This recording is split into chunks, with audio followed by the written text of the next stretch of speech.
உலகத் தமிழர்களுக்கும் தமிழறிந்த மாந்தர்களுக்கும் தமிழன் தொலைக்காட்சியின் வணக்கம். இன்று நமது அரசியல் அரங்கம் நிகழ்விற்கு தமிழ்நாடு வியாபாரிகள் சங்க பேரவையின் மாநில துணைத் தலைவர் திருமிகு ராமபாண்டி அவர்கள் வருகை தந்திருக்கிறார். அவரோடு நாம் அரசியல் பேசுவோம். ஐயா வணக்கம். வணக்கம்.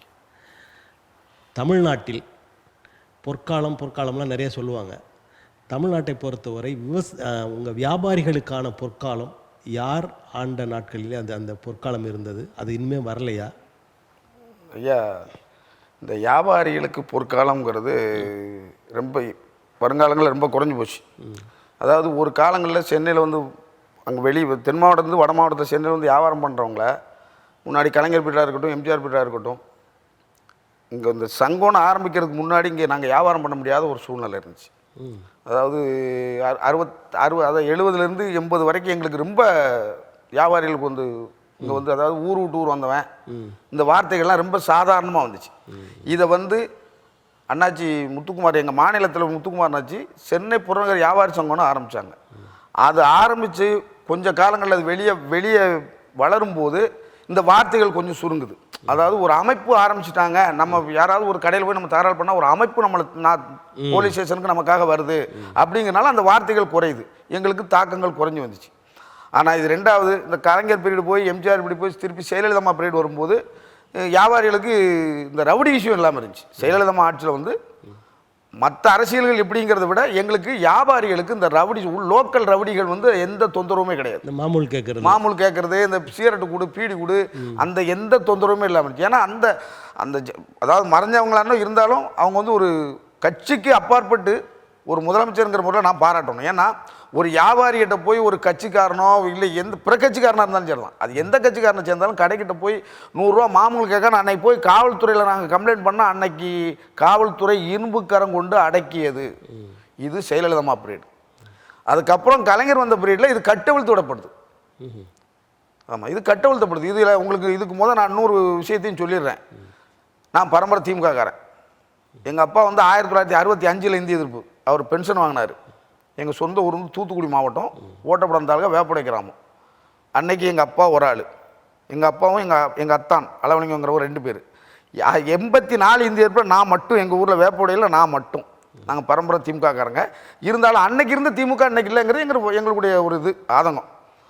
அதனால் அன்னைக்கு அந்த காலங்கள் மாறி ஜெயலலிதா மாறி கலைஞர் வந்த உடனே இதுகள் கட்டவிழ்த்து விடுது, பிரியாணி கடையில் அடிக்கி இப்போ நீங்கள் கேட்டுப்பீங்க எல்லாமே செய்தி. நான் ஒன்றும் சொல்கிறது வதந்தியெல்லாம் இருக்காது. இது எல்லா ஆட்சிகள்லையும் தானே நடக்கும். எல்லா ஆட்சிகள்னா இவங்க ஆட்சியில் அதிகமாக இருக்குது. அதை தான் நான் சொல்கிறேன். நடந்தால் எங்கேயோ ஒன்று நடக்கும். இப்போ குறிப்பிட்டு சொல்லணும்னா இந்த இவங்க ஸ்டாலின் வந்த பிறகு எத்தனை கொலை நடந்திருக்கு. உள்ளே இருந்துக்கிட்டே வெளியே உள்ள ஒருத்தர் மாமூல் கேட்டான்னு சொல்லி அவனை நாங்கள் வியாபார சங்கம்லாம் சேர்ந்து அடைக்கி அவனை உள்ளே குண்டாஸ் போட்டு அவன் உள்ளே இருந்துக்கிட்டே வெளியே கொலை பண்ணுறானே. இப்போ எங்களை பொறுத்த வரைக்கும் சார், தமிழ்நாட்டில் இன்றைக்கு உள்ள சூழ்நிலைக்கு போலீஸ் கைகள் கட்டப்பட்டிருக்கு. போலீஸ்காரங்க யாரையும் சரியாக விசாரிக்க மாட்டேங்காங்க. அவங்களுக்கு என்ன ப்ரெஷருங்கிறது எனக்கு தெரியாது. ஆனால் நானே நிறைய சண்டை போட்டுக்கேன் சார். ஒரு கடையில் வந்து அடிச்சுக்கிட்டு கிடக்கான். இது ஏன் இன்னைக்கு காலையில் என் கடையில் ஒரு தகவல், அதனால நான் வர்றது லேட். நான் வச்சுருக்க இரும்பு கடை. ஒரு பையன் வந்து வயற்காயல் போட்டான்னு சொல்லி கேட்க வர்றான். அவன் போட்டாங்க. அந்த அவன் சொல்கிற காயலுடைய வயரு நாங்கள் வாங்குகிற மதிப்பு 1200 ரூபா. அவன் நான் கொடுத்துட்டு 500 ரூபா வாங்கினான். அதுவே போய் அப்போ அங்கே இல்லைப்பான்னு சொன்னால் அவன் கேட்க வந்தவன் சும்மா நிற்கான். லோக்கலில் ஒன்று நம்ம தகராறு பண்ணுறான். அப்போ இன்றைக்கும் என்ன சொல்லணும்னா அந்த திராவிட முன்னேற்றங்களாக ஆட்சிக்கு வந்தால் ஏன் ரவுடிசத்தை இவங்களால் அடக்க முடியல? இது ஆளுகின்ற அந்த ஆட்சியாளர்களுடைய பொறுப்பு இல்லை அரசியல்வாதிகள், லோக்கலில் இருக்க அரசியல்வாதிகள் பண்ணுறதா? சரி, இது எந்த கட்சிக்காரங்க பண்ணாலும் பேர் யாருக்கு? அரசாங்கம் தான். இன்னைக்கு எனக்கு பாதுகாப்பு கொடுக்க வேண்டியது யார்? இப்போ நீங்கள் என்னெல்லாமோ வரி போடுறீங்க, எல்லா வரியும் கேட்டுரும். என்ன தான் நாங்கள் போராட்டம் பண்ணோம், எல்லா வரையும் ஒரே ஒரு ஏதோ ஒரு பெரிய வாய்ப்பாக நினச்சிக்கணும். அது முதல் நாங்கள் எடுத்தது தமிழ்நாடு வியாபார சங்க பேரவை தான். அதுக்கு எதிர்ப்பு தெரிவிச்சது. இந்த கடைக்கு 18 வாடகை கடைக்கு 18% வரின்னு சொல்லி போட்டு அதுக்கு ஆனால் நாங்கள் தான் முதல் போராட்டம் பண்ணோம். அப்புறம் எல்லா அனைத்து வியாபார சங்கங்களும் போராட்டம் பண்ணிச்சு. அதுக்கு ஒரு பெரிய வெற்றி, அது எங்களுக்கு கிடைச்ச பெரிய வெற்றி. அதை மட்டும் தளர்த்துனது. அது மாதிரி இது வரைக்கும் இது எங்கள் தலைவர் சொல்லுவார், எம்ஜிஆர் காலத்தில் இந்த இன்னொரு வரி போட்டிக்கு நாங்கள் பண்ணி கடை தொடர்ந்து 4-5 நாள் கடை அடைச்சதுக்கு அப்புறம் தான் கிடச்சிது. இது அந்த அளவுக்கு இல்லாமல் எங்களுக்கு பண்ணியிருக்காங்க. இது மத்திய சர்க்காருக்கும் மாநில சர்க்காருக்கும் ஒரு பெரிய நன்றி சொல்லிக்கிறோம். ஆனால் எங்களுக்கு நல்லதோ கெட்டதோ நாங்கள் குற்றம் சொல்கிறது யாரை சொல்லுவோம்? அரசாங்கத்து இன்னைக்கு தமிழ்நாடு ஆளுகின்ற ஆளுங்கட்சி சரியில்லைங்கிறதான எங்கள் குற்றச்சாட்டாக இருக்குது. ரவுடிசம் பண்ணுறான், என்கிட்ட வந்து என்னை வந்து ஒரு தொழில் பண்ண விடாமல் பண்ணுறான்னா. உங்கள் அமைப்பு அண்ணா திராவிட முன்னேற்ற கழகத்திற்கு ஆதரவான அமைப்பு அப்படின்னு பேசுகிறாங்களே, அது உண்மையா? அது நான் ஒத்துக்கிட மாட்டேன். ஏன்னா அது என்ன சொல்கிறாங்கன்னா, இந்த எடப்பாடியார் ஒரு மாநாடு கூப்பிட்டதாங்க சொல்லுங்க. நாங்கள் இன்றைக்கும் சொல்லுவோம், நல்லது செஞ்சால் பாராட்டுவோம், கெட்ட செஞ்சால் தட்டி கேட்போம். இதுதான் தமிழ்நாடு வியாபார சங்க பேரவையின் முக்கியமான கோரிக்கை. எந்த கட்சி அரசியல் பண்ணாலும். இப்போ உங்களை பொறுத்தவரையுமே நீங்கள் ஜெயலலிதா அவர்களை ஒரு நல்லவர் அப்படின்னு அது அவங்க சரியாக நடந்துக்கிட்டாங்கன்னு சொல்கிறீங்க. அதே நேரத்தில் இப்போ உள்ள முதலமைச்சர் ஸ்டாலின் அவர்களை குறை சொல்கிறீங்க. அப்போ நீங்கள் அந்த சார்பில் உள்ளவங்க அப்படின்ற மாதிரி தோணுது. சரி, அதுக்கு தான் நான் உங்கள்கிட்ட அந்த விவரத்தை சொன்னேன். நான் முழு திமுககாரன். அப்போ 65 இந்திய எதிர்ப்பு, நான் 84 இந்திய எதிர்ப்பு. திமுக அன்னைக்கு இருந்த திமுக இல்லைன்றேன். வழியாக ஒரே கட்சியில் இருக்கணும்னு அவசியம் இல்லையே. ரைட்டு சார், நாங்கள் அப்படி இருந்தோம்ல. இருந்து இன்னைக்கு நீங்கள் கேட்குற கேள்விக்கு பதில் நீங்கள் நான் வந்து அண்ணாதிமுக சார்ந்தவா இல்லை. சரி, அதுக்கு தான் இப்போ எந்த கட்சியை சார்ந்தவரும் நீங்கள் இல்லை. இப்போ அதாவது ஒரு காலத்தில் நான் திராவிட முன்னேற்றத்தில் தீவிரமான விசுவாசி. எனக்கு என்னைக்கு அந்த மனசு பிடிக்கலையோ, எங்கள் அப்பா வந்து ரொம்ப தீவிரவாதி. பெரியார் தொண்டர்னு சொல்லுவாங்க அவரை. கருப்பு சட்டை தான் போடுவார், சாகிற வரையும் கருப்பு சட்டை தான் போட்டார். அதனால் நாங்கள் அந்த வழி வந்தவங்க தான். எனக்கு பாதிப்பு வரும்போது, இப்போ அன்னைக்கு அப்பா ஊரில் தொழிற்சங்கம் வச்சு நடத்திக்கிட்டு இருந்தார். சுப்புன்னு ஒரு அமைச்சர் இருந்தார். அப்பாவுக்கு அன்றைக்கி அவங்க நல்லா பண்ணாங்க. வேப்போட புத்தொழில் முன்னேற்ற சங்கத்துக்கு செயலாளர். அவர் எப்போ வேணாலும் கர்நாடகா வந்து பார்க்குற அளவுக்கு தான் இருந்தார். நாங்கள் அந்த வகையில் இன்னைக்கு உள்ள சூழ்நிலையில் நான் சார் இன்னும் ஒன்று ஓப்பனாக கேட்குறேன் சார். அதாவது நீங்கள் எப்படி நினச்சிக்கிட்டான்னு தான், செயலில்லாமல் இருக்கும்போது எந்த அமைச்சராவது நிம்மதியாக தூங்குனாங்களா? தூங்கலையே. எப்போ பதவி நான் படுத்து இருந்துச்சா பதவி இருக்குமா? அந்த பயம் இருக்கிறனால தான் அவங்க ஒழுங்காக வேலை பார்த்தாங்க. அந்த கட்டுக்கோப்புகளில் இருந்துச்சு. இப்போ இவங்களே யாரையும் இவங்க கட்டுப்படுத்த முடியாது சார். அது உண்மை. அவங்க நினைக்கலாம், வெளியே தெரியாதுன்னு நினச்சிக்கலாம், அதெல்லாம் சும்மா. ஆனால் ஒரு விஷயம் இன்றைக்கும் முதலமைச்சருக்கு வேண்டிக்கிறேன், நீங்கள் போலீஸ் மந்திரி உங்கள் கையில் தான் இருக்குது. இப்போ ஒன்றும் இல்லை, இந்த அண்ணா யூனிவர்சிட்டியில் ஒரு பிரச்சனை நடந்துப்பார். சரி, இது ஒன்று தான் நடந்திருக்கா?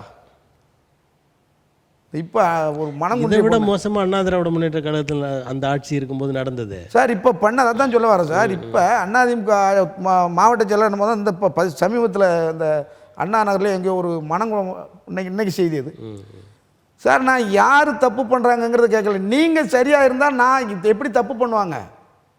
இப்போ எங்கள் வியாபார சங்கத்தில் ஒரு தீர்மானம் போடுறோம் சார். இப்போ மாங்காட்டில் இருக்கிற வியாபார சங்கத்துக்கு நான் தலைவர். அங்கே ஒரு தீர்மானம் போடுறோம், ஆன்ஸு பாக்கு குக்கா விற்றா நாங்கள் எங்கள் சங்கம் வந்து உங்களுக்கு செயல்பட வராது. தீர்மானமாகவே எழுதி வச்சுருக்கோம். அரசாங்கம் அதை தடை செய்யுது. அதை நீ சம்பாதிக்கணும்னு வச்சுன்னா அதில் வரவு நல்லது கெட்டது நீ தான் பார்த்துக்கோ. எங்கள் சங்கம் வராது. இதை தீர்மானமாக வச்சுக்கோம். நாங்கள் ஸ்டேஷன்லேயே சொல்லியிருக்கோம், பகிரங்கமாக. ஏன் ஒரு பேட்டியிலே கூட சொல்லியிருக்கேன். அப்போ நாங்கள் எங்கள் கடமையில் கரெக்டாக இருக்கோம் இல்லையா? யாரோ ஒருத்தர் தப்பு பண்ணலைங்கிறதுல இப்போ ஒரு இடத்துல நடந்தால் பரவாயில்ல சார். இன்றைக்கி சென்னைக்குள்ளே எத்தனை இடத்துல எத்தனை கொலை, மாமூல் கேட்டு கொலை நடக்குன்னா அது அவங்களுக்கு அசிங்கமாக இருக்காதா சார்? ஒரு ஆட்சியில் ஒரு கடைக்காரங்கிட்ட போய் 100 ரூபா மாமூல் கொடுக்குறது கேட்டு அது கொடுக்கலங்கிறதுக்காக அவன் கொலை பண்ணான்னா அது எவ்வளோ பெரிய அசிங்கம் ஒரு ஆளுங்கட்சிக்கு. ஆனால் இப்படிப்பட்ட நிகழ்வுகள்லாம் நடக்குது. அதனால் மக்கள் வந்து இந்த ஆட்சி மேலே அதிருப்தியில் இருக்காங்கன்னு நீங்கள் நினைக்கிறீங்களா? இல்லை சார், அது நான் எல்லாத்தையும் சொல்கிறேன் சார். ஏன்னா நீங்கள் சொன்ன மாதிரி அதிமுகவுக்கு எதிர்ப்பாக சொல்கிறேன். நீங்கள் இல்லை, அவங்களுடைய பிம்பம் சரியில்லை, எதிர்க்கட்சி நிலவரம் சரியில்லை. அதுதான் உண்மை. இன்னைக்கு எங்கே போனாலும் அப்போ அதனால் இப்போ முதலமைச்சர் சொல்கிற அந்த 200 தொகுதிகளை அவர் வெற்றி பெற்று விடுவார். 90% வாய்ப்பு இருக்குது சார், 200 தொகுதியில். ஆனால் ஒரு நிபந்தனை மட்டும் சொல்லிடுறேன் சார். இந்த விஜய் ஒரு கட்சி ஆரம்பிச்சிருக்காரு. சரி, இவர் கட்சி ஆரம்பிக்கல, இவர் ஆரம்பிக்க வச்சாங்க. அது அவருக்கு வேணா, மற்றவங்களுக்கு வேணா, எப்படி சொல்லி இருக்கட்டும். அவர் என்னைக்கு பெரியாரையும் தெய்வீகமும் அதுவும் கொண்டு வந்தார், அன்னைக்கே அவர் தோத்துறாரு. அரசியல் திராவிடமும் தமிழ் தேசியம் அப்படின்னு சொல்றாரோ அன்னைக்கே தோத்துறாரு. திராவிடத்துக்குள்ள தமிழ் தேசியம் வரக்கூடாது. எல்லாரும் சொல்லுவாங்க, நிறைய என்னை சார்ந்தவங்களே சொல்லுவாங்க, நீ பெரியார் கட்சிக்காரன்னு. அடா பாவியா, பெரியார் உங்களுக்கு என்ன பண்ணார்? நல்லதுதான் பண்ணார். ஒரு கோயிலுக்குள்ளே போய் ஒரு குறிப்பிட்டதார் தவிர மீதி சாமி கும்பிடக்கூடாது, உள்ளே போகக்கூடாதுன்னு சொன்னது தகத்தெரிய தாண்டா அந்த ஆள் கஷ்டப்பட்டார். அந்த ஆள் கூட நம்ம பெருந்தலைவர் ரொம்ப பாடுபட்டார். அதில் எங்களுக்கு தெரிஞ்ச விஷயம், மதுரை மீனாட்சி அம்மன் கோயிலுக்குள்ளே நாங்கள்லாம் போக முடியாத காலம், நாங்கள்லாம் போக முடியாத காலம். முதலமைச்சர் ஆனவொன்னே ஒரு தாழ்த்தப்பட்டவரை கொண்டு அறநிலையத்துறை அமைச்சரை போட்டு உள்ளே வந்தவொடனே நீங்கள் கட்டுறீங்க இல்லையா? அவங்களுக்கு பரவட்டம் கட்டுறீங்கல்ல. அப்போது அரசியலில் இருந்தால்தான், அந்த பதவியில் இருந்தால்தான் நம்ம அந்த இதை செய்ய முடியும். இன்றைக்கி காமராஜர் அந்த பதவியில் இருந்த காரணத்தினால தான் அதை கொண்டு வந்தார். பெரியார் வெளியே இருந்து கத்தத்தான் முடிஞ்சது, நிலைநிறுத்த முடியல இல்லையா? அரசாங்க ஆட்சி பொறுப்புகள் வந்தால்தான் மக்களுக்கு நல்லது செய்ய முடியும். அதை தான் நாங்களும் நம்புகிறோம். ஆனால் நீங்கள் மக்களுக்கு நல்லது செய்கிறது இப்போ ஒன்றும் இல்லை. இன்றைக்கி கிட்டத்தட்ட உங்கள் வரி உங்கள் தமிழ்நாட்டு வரியில் ஒரு 40-50% நாங்கள் வியாபாரிகள் தான் செலுத்துவோம். எங்களுக்கே பாதுகாப்பு இல்லைங்கும்போது நாங்கள் என்ன செய்வோம்? நாங்கள் குறை சொல்லத்தானே செய்வோம். அதான் நான் அன்றைக்கி சொன்னேன். இப்போ சமீபத்தில் அந்த கொலைக்கு இப்போ உங்கள் ஒரு மீட்டிங் போட்டுருந்தோம் நம்ம ராஜேந்திர, அதை சொன்னேன். நீங்கள் ஜெயிக்கணும் மமதையிலாம் இருக்காதீங்க, தெளிவாக சொன்னேன். நீங்கள் ரூபா கொடுத்தா கூட ஒரு ஏரியாவில் ஒரு மளிகை கடை வச்சுருக்கவங்க நினச்சானா அந்த எம்எல்ஏவை தோக்கடிச்சிடலாம். இதுக்கு சின்ன உதாரணம் சொல்லிடுறேன். நான் மளிகை கடை வச்சுருக்கேன். என் கடைக்கு 2 ரூபாய்க்கு தேங்காய் பற்ற வர்ற ஆள்கிட்ட சும்மா நான் கேட்பேன், என்னம்மா யாருக்கு ஓட்டு போட போகிறேன்? யாருக்கு ஓட்டு போட?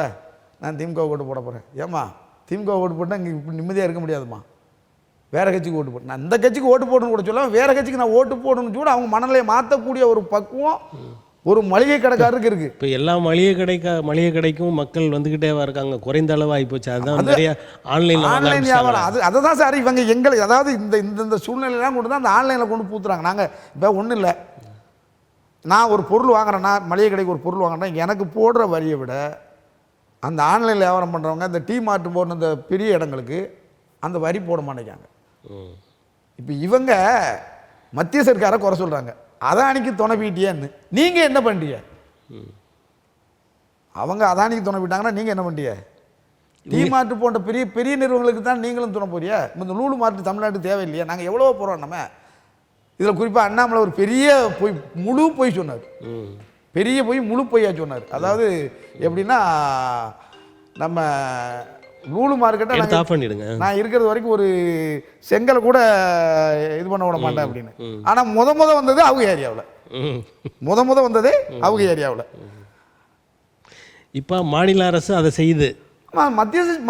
மத்திய சர்க்கார் அவர்களும் பண்ணால் மாநில சர்க்கார் உங்கள் மாநிலத்துக்குள்ளே பண்ணுறீங்க, அவ்வளோதான். ஒன்றும் இல்லை. இப்போ இந்த சின்ன மளிகை கடைக்காரர் வியாபாரிகள் சங்கத்தின் மூலமாக திராவிட முன்னேற்ற கழகத்தை இந்த ஆட்சி பீடத்திலிருந்து இறக்க வேண்டும் அப்படின்னு முடிவு பண்ணிட்டீங்களா? சார் நாங்கள் முடிவு பண்ணோம்னா நடக்க பொருள். இருந்தாலும் எங்களுடைய எண்ணம் என்னென்னா, அவங்க திருப்பி வந்தாலும் கூட எங்கள் கோரிக்கை தான் இருக்கும். யார் ஆண்டாலும் நாங்கள் வேலை செய்யணும். காலையில் 4 மணிக்கு எழுந்திரிச்சு நான் என் பொண்டாட்டி கடையில் பாட்டு போனால் தான் எங்களுக்கு உழைப்பு. எங்களுக்கு நாங்கள் அரசியல் சம்மந்தமாக பேசவில்லை.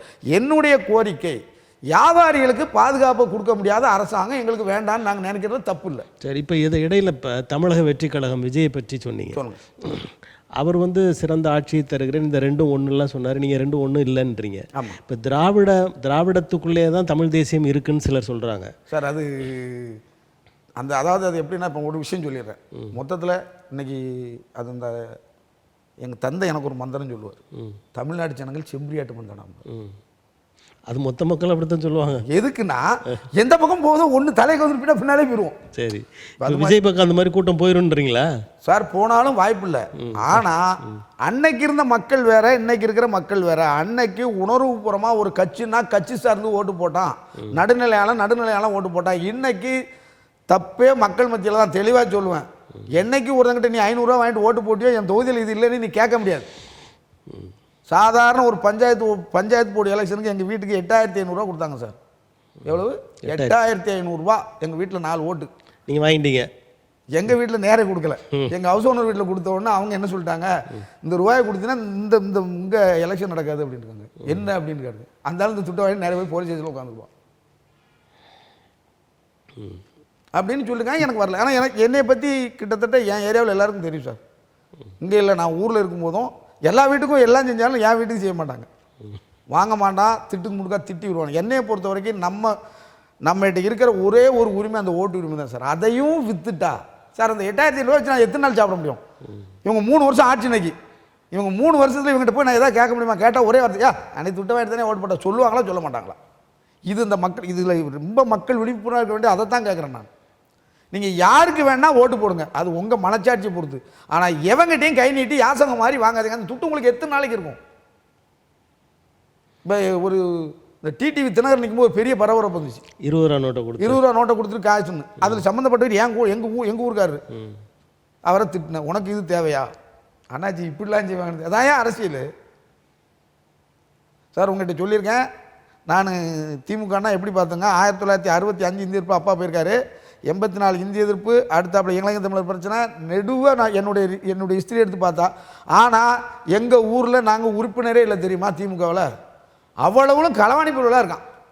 இதை விட இன்னொரு விஷயம் சொல்லிடுறேன். மாண்பு முதலமைச்சருக்கு நான் நேராக எப்படி இல்லாமல் சொல்லி பார்த்தேன். எனக்கு இது தமிழன் டிவி கிடைச்ச ஒரு வாய்ப்பாக நான் சொல்கிறேன். 1957 திராவிட முன்னேற்ற கழகத்தினுடைய ஒன்றிய கழக சார்பாக வேப்புடை கிளைக்கழகத்தில் எங்கள் அப்பா செயலாளர் இருந்து 4 8 பிச்சை எடுத்து ஒரு இடம் வாங்கினாங்க. கட்சிக்கு இடம் வாங்கி அந்த இடத்தினுடைய பத்திரத்தை தலைமை கழகத்துக்கு அனுப்பிட்டாங்க. அது தலைமை கழகத்தில் இருக்குது. அந்த இடத்த இன்னைக்கு ஒரு அதிமுக, அதுவும் சாதாரண இல்லை, கவர்மெண்ட் டாக்டர் கைக்குள்ளே இருக்குது. இதை எடுங்கன்னு சமீபத்தில் எங்கள் அப்பா வந்து 2013 என்னமோ இருக்குது, அது சாகிறதுக்கு 2 வருஷம். பத்திரம்லாம் திராவிட முன்னேற்ற கழகத்துக்கு அவர் பேருக்கே தான். அதாவது 5 பேரில் இப்போ பத்திரம் பதிவு பண்ணியிருக்காங்க சார். எங்கள் அப்பாவோட சேர்த்து இன்னும் 4 பேர். ஆனால் பண்ணி அதில் இடம் திமுகவுக்கு, திமுக கட்சிக்குன்னு சொல்லி பதிவு பண்ணி தான் அனுப்பியிருக்காங்க. அந்த இதெல்லாம் இருக்குது. இப்போ இது மாதிரி ஒரு வாய்ப்பு கிடையாது, நான் அதாவது ஊர்லேருந்து கொண்டு வந்திருப்பேன். ஆனால் அது அதிமுக காரர்கிட்ட இருக்கு. இதை என்ன பண்ணுறாங்க பாருங்க. எங்கள் 90 வயசில் வந்து ஸ்டாலின் எதிர்கட்சி தலைவராக இருக்கும்போது நேரே அறிவாலயம் நான் தான் கூப்பிட்டு போனேன். அண்ணா அறிவாலயத்தை கூப்பிட்டு கொண்டு உள்ளே வச்சுட்டு போகும்போது எங்கள் அப்பா அழுகிறார். அந்த இடத்த எடுக்கலாம், நான் செத்தா என் ஆத்மாவோட சாந்தி கிடையாதுன்னு அவர் தோளில் கை போட்டு சொன்ன வார்த்தை அவருக்கு ஞாபகம் இருக்கா இல்லையோ? ஐயா பரவாயில்ல இப்போ விட்டுங்க, நான் ஆளுங்கட்சா வந்தோடனே எடுத்தேன். ஆளுங்கட்சா வந்து 4 வருஷம் முடிஞ்சு போச்சு. அவர் இறந்துட்டார்.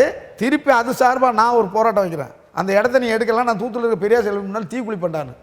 எனக்கு அங்கே லோக்கலில் இருக்கிற எஸ்ஏ அதாவது நான் என்ன சொல்கிறேன்னா போலீஸில் நல்லவங்களும் இருக்காங்க.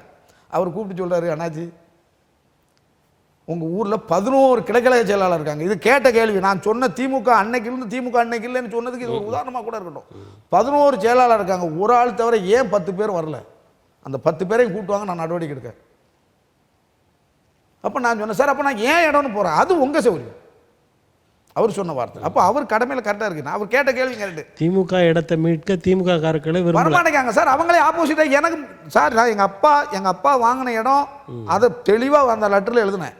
உங்கள் அப்பாவுக்கு பேனா சின்ன வச்சு அழகு பார்க்கணும்னு நினைக்கிறீங்க, இந்த இடத்த மீட்டி இதில் ஒரு கட்டடம் கட்டி அதை அந்த யார் 5 பேர் இருக்கோ அந்த 5 பேர் பேரை எழுதுங்க. உங்களால் முடியுமா முடியாதான்னு கேட்டு எழுதியிருக்கேன். இது இன்னைக்கு நிற்கலை, இந்த போராட்டம் இன்னும் மீண்டும் தொடரும். எனக்கு அதுக்கு இடையில இல்லை சார், நான் ஒன்றும் பெரிய பணக்காரன் இல்லை, சும்மா ஒரு சின்ன இதில் என்னுடைய பொதுநல தூண்டிலே நிறையா பேர். நான் இந்த பாருங்கள், காலையில் நாங்கள் உங்களுக்கு வர்றதுக்கு போது அங்கே ஒரு பிரச்சனை வச்சு முடிச்சுட்டு இங்கே வந்துட்டேன். இது மாதிரி எல்லா மாங்காட்டில் வியாபார சங்கத்துக்கு தலைவராக இருக்கேன். மாங்காடு பெருந்தளவு காமராஜர் கிட்டத்தட்ட ஒரு வருஷத்துக்கு 4-5 லட்ச ரூபா சமூக சேவைக்காக செய்கிறோம். காமராஜர் பிறந்தநாள், வஉசி பிறந்தநாள்னு எல்லாருக்கும் இலவச உணவு போடுறோம்.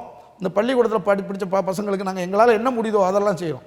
அந்த மாதிரி செய்கிறதுனால என்னால் என்னுடைய வாழ்க்கைக்குள்ளே நான் போக முடியாது. அது எனக்கு வாட்ச மனைவி அப்படி, எனக்கு வாட்ச பிள்ளையும் அப்படி. இப்போ இன்றைக்கி எனக்கு மனைவியோ பிள்ளையோ நீங்கள் இங்கே போகக்கூடாதுன்னா நான் வர முடியாது சார். பொது வாழ்க்கைக்கு வர்றவனுக்கு அவனுடைய மனைவி அமைகிறதும் அவருடைய உங்கள் வீட்டில் உங்களோட இதுக்கு ஆமாம் சார். இன்றைக்கி இப்போ நாங்கள் வந்திருக்கிறது தெரியும் சார். காலையில் நான் வீட்டில் இருக்கும்போது தான் ஃபோன் பண்ணார் சார். என்னன்னாங்க, இந்த மாதிரி தமிழ் டிவியில் கூப்பிட்றாங்க பேட்டி எடுக்கிறதுக்கு அப்படின்னாங்க. அறிவுரை சொன்னாங்க, கோவப்பட்டு யாரையும் திட்டிடாதீங்க, கொஞ்சம் எமோஷனல் ஆகி பேசிடாதீங்க, உங்கள் குறைகளை சொல்லுங்கள். அது மாதிரி எல்லார் வீட்லேயும் எல்லார் மனைவியும் அமைய மாட்டாங்க. அவங்க காயலங்கடையில் உட்காந்துக்கிட்டு நான் இங்கே வந்து உட்காந்துக்கிட்டு இருக்கேன். இப்போ விஜய் பற்றி சொன்னீங்க. ஆமாம், அவருடைய எதிர்காலம் எப்படி இருக்குன்னு நினைக்கிறீங்க? அது நிற்காதீங்க. இப்போ நான் சொல்கிறேன், அவர் ஒரே ஒரு வார்த்தை சொன்னார், ஆட்சி கட்டில் பங்கு உண்டுனாரு.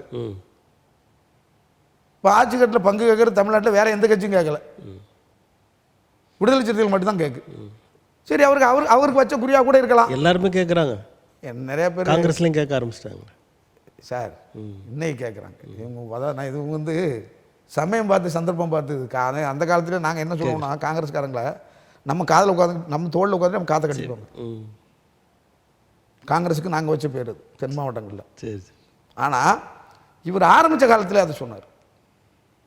ஆனால் அவருக்கும் ஒரு வேண்டுகோள், நிறையா இன்றைக்கி இந்த ஆட்சி வந்த பிறகு விடுதலை சிறுத்தைகளுடைய தொண்டர்களுடைய அஜாகரம் தான் அதிகமாக நடந்துக்கிட்டு இருக்குது. இதை பகிரங்கமாக சொல்கிறேன். திமுக கட்சியில் கூட்டணிங்கிறதுக்காக என்னன்னு தெரியாது, அந்த கொலையில் சம்மந்தப்பட்டவனும் உங்கள் கட்சியில் உள்ளவன். நீங்களும் பொது வாழ்க்கைக்கு வந்திருக்கிய ஒரு அரசியல் கட்சி வந்து ஆளுங்கட்சியோட கூட்டணியில் இருக்கிறதுனால விடுதலை சிறுத்தைகள் அதிகமாக பண்ணுறாங்க. எங்கே என்ன வரும்ல சார்? இப்போ நான் வாரேன், என் கூட இருக்கிறவன் தப்பு பண்ணால் அது யாரை சேரும்? உங்கள் பேர் அடிபடும். இப்போ நான் தமிழ்நாடு வியாபார சங்கத்துடைய மாநில துணைத்தலைவர், நான் போய் ஒரு கடையில் போய் ஏதோ ஒன்று பண்ணி ஒரு 10 ரூபா நான் வாங்கினா அது எங்களுடைய அமைப்பு யாரை அமைப்பு பேர் வரும், அமைப்பு பேர் வரும்ல. அப்போ அது உங்களுக்கு தெரியாமல் இருக்காதுல்ல. அப்போ விடுதலை சிறுத்தைகள் கட்சியின் தலைவருக்கு தெரிந்தே இதெல்லாம் நடக்குதா இல்லையான்னு எனக்கு தெரியல. அவருக்கு தெரியட்டுங்கிறக்காக நான் இது வேண்டுகோளாக வச்ச மாதிரி கூட நினச்சிக்கிறேன். நான் இது எல்லாம் அந்த மீட்டிங்கில் கூட சொன்னேன், ஐயா எந்த இடத்துல பேசினாலும் பெருந்தலைவர் பேசுறிய, ஆனால் உங்கள் தொண்டர்கிட்ட இதை சொல்லி வைங்கன்ட்டு. அதாவது ஒரு இருக்கப்பட்ட இடத்துல நீ என்ன பண்ணாலும் தெரியாது. ஒரு நாளைக்கு அவன் சைக்கிள் தள்ளிட்டு போய் 500 ரூபா சம்பாதிப்பான், அவன் வீட்டில் காயலங்கடையில் இருக்கான். ஒரு விஷயத்துக்கு போய் நீ இவ்வளோ தான் கொடுக்கணும்னு கம்பல் பண்ணுறது என்ன, ஒரு கோயில் கூடயே நடக்குது. ஆனால் அவன் வந்து காவல் நிலையத்துக்கு போக மாட்டான்ல. இல்லை இப்போ போவோம் சார், நான் இப்போ சொல்லிட்டேன் சார். அது ஒரு காலகட்டம், அதான் சொல்லேன், அது ஒரு காலகட்டங்கள். ஆனால் இப்போ இன்னும் அதை விட நான் வெளியே வேறு மாதிரி சொல்லியிருக்கேன். யாரும் அடிபட்டுட்டு வராதிங்க, அடிச்சுட்டு வந்துருங்க. இது எல்லா மீட்டிங்லையும் பேர் இப்பயும் சொல்லணும் சார். வியாபாரி யாரும் அடிபட்டுட்டு வராது. அவன் ஒரு அடி அடித்தா நீ 2 அடி வா, எப்படி எல்லாம் கேஸ் தானே சார். நீ அடிபட்டு வந்தாலும் அவங்க என்ன பண்ண போகிறாங்க, 2 பக்கம் தான் கேஸ் போட போகிறான், இல்லை ராசி பண்ண போகிறான். அடிச்சுட்டு வந்துரு. ஏன் நம்ம அடிபட? ஆனால் முதல்ல அடிக்கக்கூடாது, அதை அடிக்காது.